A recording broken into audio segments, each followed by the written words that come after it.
We could stay on. I am Pious Kojo Backah. Now our stories. Ghana's economy grew at the slowest pace in 2 years in the third quarter of 2021. That's according to data from Ghana Statistical Service. Accordingly, the economy expanded by 2.9% in the third quarter of 2022. This is lower than the 4.7% GDP recorded in the second quarter of 2022. Now, the slow growth in industry impacted heavily on the overall growth rate. Agriculture, however, recorded the highest GDP of 4.6%, whilst the services sector registered a growth rate of 3.9%. Here is more.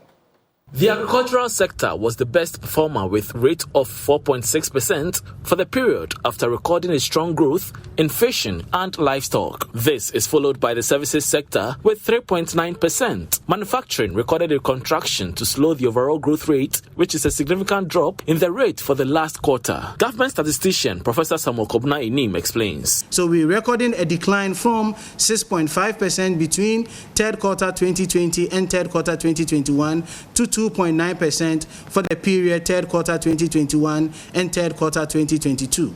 From a non-oil perspective, we recorded a growth rate of 3.6% for the period third quarter 2022, referencing third quarter 2021.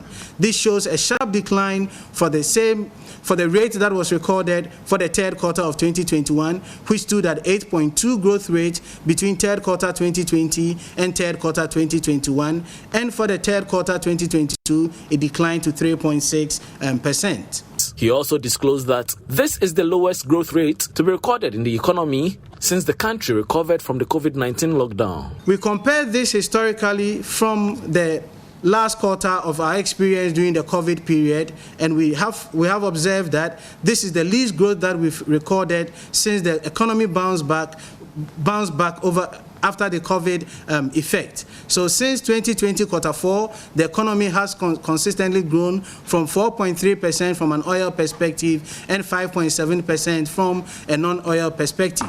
This peaked to the third quarter of 2021, when from an oil perspective the economy grew by 6.5%, and from a non-oil perspective, the economy grew by 8.2%. Comparing it with the current rate of 2.9% oil GDP and 3.6% non-oil GDP, this is the lowest growth rate that we've recorded in the last 8 quarters after the economy had bounced back following the COVID-19 effect. In the same period of 2021, the growth rate was 6.5%. While longer in the economy, and the director of the Institute of Statistical, Social and Economic Research, ISE, at the University of Ghana, Professor Peter Quaye, is calling on government to review its approach in dealing with issues confronting the country's foreign exchange market. This, according to him, is key to addressing the slow growth rate of the industrial sector of the economy. He spoke earlier on the marketplace. This is reflecting in the producer price inflation as well. It's gone up. But how do we get out of this? The exchange rate is a major factor. If we are able to stabilize the exchange rate, that can also translate into lower fuel costs, lower energy costs, lower cost of production. Workers will not ask for higher wages if we are able to stabilize inflation. Inflation currently is about 50% thereabout. So unless we are able to ensure macro stability, ensure that some of the macro indicators are stable, this is likely to occur. So let's work on the exchange rate again and ensure that it's relatively stable compared to where we saw between June and September and October. And once the exchange rate depreciates, starts fluctuating, then it affects planning, it affects cost of imports, it affects cost of production. So going forward, I mean the news about debt restructuring, external debt restructuring and all that, is investors feed on some of this information and react. And there's been a lot of speculative activities. That is why the cedi tumbled so quickly. The dollar tumbled so quickly when the IMF, was announced, despite the other policies that have been pursued by the Bank of Ghana and the government. But I think there's a lot of speculative activities as well. So if we have a stable environment, stable outlook, people think that going into 2021, we will be able to sign on to an IMF program and get more inflows, and we're going to ensure macro stability, etc. Then we're likely to see a stable exchange rate regime, and the cedi will not depreciate as quickly as it did in the months of September to November. Meanwhile, City of Cape Coast, Seriam Kawo has stated that the slow depreciation of the cedi is likely to derail investor confidence. According to him, foreign investors may struggle to pay off their debts due to the gains made by the local currency against other currencies. He spoke on the marketplace. The market basically responds to information, and the information on the foreign debt exchange gives our investors the notion that it's going to be very hard to pay their debts when they fall due. Eventually, we've been downgraded by S&P to a selective default rate, which means that these foreign investors who one way or the other trade in the cedi will not have much confidence in the amounts that they bring into the country for trading.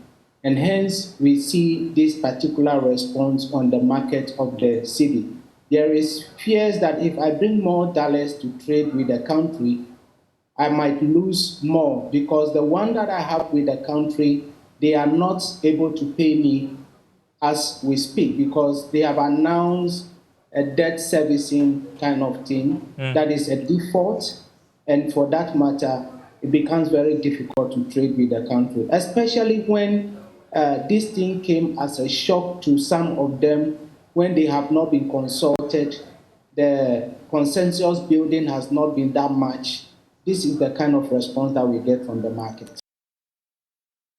Moving on to some other stories, the chairman of the Parliamentary Select Committee for Trade and Industry as well as Tourism, Honorable Carlos Kingsley Ahinkra, has urged Ghanaian entrepreneurs and investors to engage in more local investment and businesses to support development of the country. He said this at the media launch of the Black History Festival 2023 as a factor to enhance the appreciation of the Ghanaian currency. There's more in this report. The Black History Festival is celebrated to strengthen ties between the United States of America and Africa. It is also a celebration that gives opportunity to commemorate the Black History Month, which is annually celebrated by the people of the USA in celebrating the achievements, heritage, and historical contributions of people of African origin.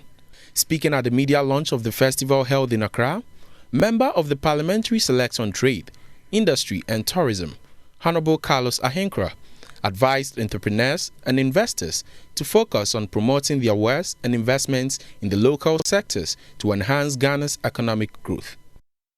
I'd like to also mention that it's time that we do a lot of local investments. It's time that local entrepreneurs decide that they bury their monies here in the ground, so that at least we could rely on local profits, where the profits will stay in Ghana and will not have to be repatriated out.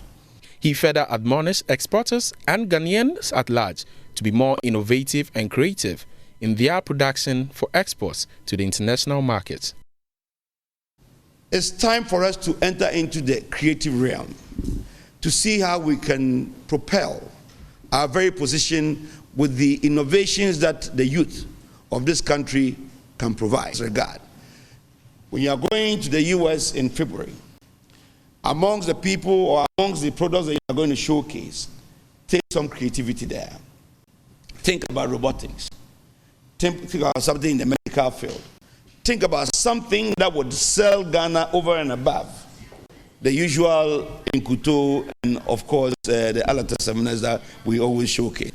On his part, the coordinator of the Black History Festival, Stephen Selassie Isuo, also shared expectation ahead of the 2023 edition of the festival. And with regards to this edition, our objective is to ensure that US and Africa don't only trade, but they have a special attention to policies that exist number one. Number two, look for strategic opportunities to strengthen these ties to ensure that not only do we trade, but we also take advantage of our investment opportunities, open market opportunities, whilst looking at how we could strengthen our cultural values, look at our heritage, and also give a special attention to our history. Now touch on our final story, and Specs Africa says it is poised to help in cutting down operational costs in the hospitality and food industry through packaging services.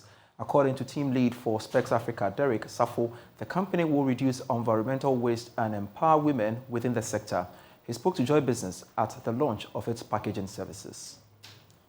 As a packaging service solution that leverages an app to connect restaurants, vendors to users seeking sustainable packaging. Their platform allows you to get food delivery from your favorite restaurant in reusable smart packs that are great for your wallet and environment. Speaking to Joy Business, team lead Derek Safo said the company will take its operations to other parts of the country. Our goal is to eliminate single-use plastic packages from the food delivery chain in Ghana to make our environment clean and green. The reason why we started Specs is the fact that we realized that majority of individuals, around 1.6 million people, use styrofoams or single-use plastics on a daily basis, just in Accra alone. And that constitutes about 40% of single-use plastics entering into our marine ecospace, polluting it. Now, at the end tail, there are women who live around the shore, who live on the sea. And so when these plastic waste enters into our drainage system and then eventually into our ocean, it pollutes them and affects their livelihood. And so the idea of Specs is to eliminate single-use plastic on our food value chain completely. So what we do is that for a restaurant, we have realized they spend so much money on single-use plastic packaging. So what we are doing for them as Specs is that we are taking care of all their packaging needs, from the primary package, the food will go inside, the cutlery, the pouch that will be carried from the restaurant to the user. And they are paying a fraction of the amount they spend on single-use plastic packages at the moment. And that's our part company on Business Live for tonight. I am Pious Kojo Backah. For more news, log on to myjoyonline.com/business. Always a pleasure serving you.